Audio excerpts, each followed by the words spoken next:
Oi pessoal, de volta ao canal Receiteira Indy. Neste vídeo vamos preparar uma delícia tradicional da culinária ucraniana, panquecas de batata.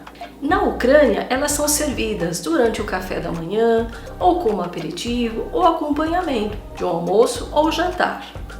E vocês, em qual refeição do dia comeriam? Me contem aqui nos comentários. Agora, bora lá!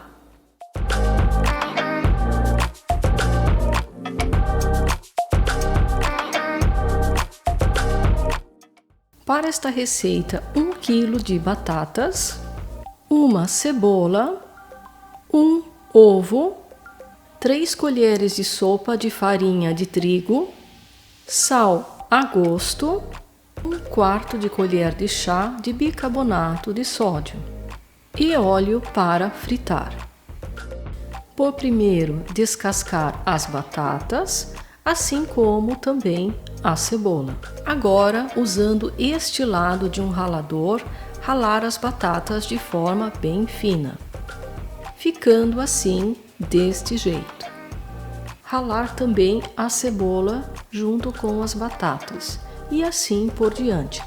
Em uma tigela, colocar um guardanapo limpo, adicionar uma parte dos legumes anteriormente ralados, depois fechá-lo e torcer para retirar todo o excesso de líquido.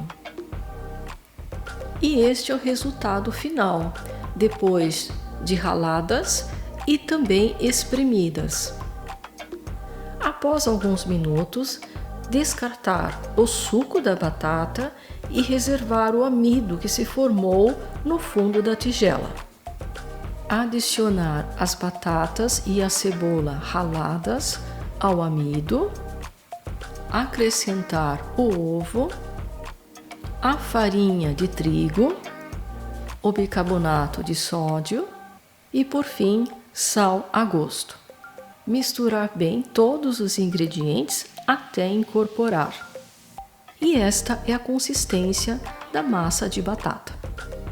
Em uma frigideira com óleo, adicionar 1 colher de sopa cheia de mistura de batata, assim formando pequenas panquecas e fritá-las em fogo médio.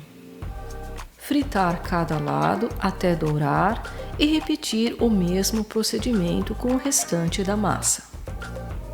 Assim que prontas, colocá-las sobre papel toalha.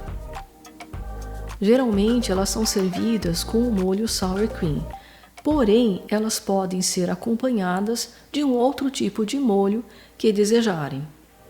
Receita completa na descrição abaixo do vídeo.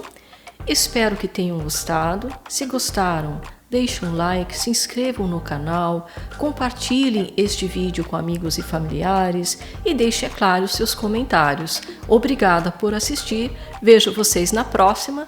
Tchau!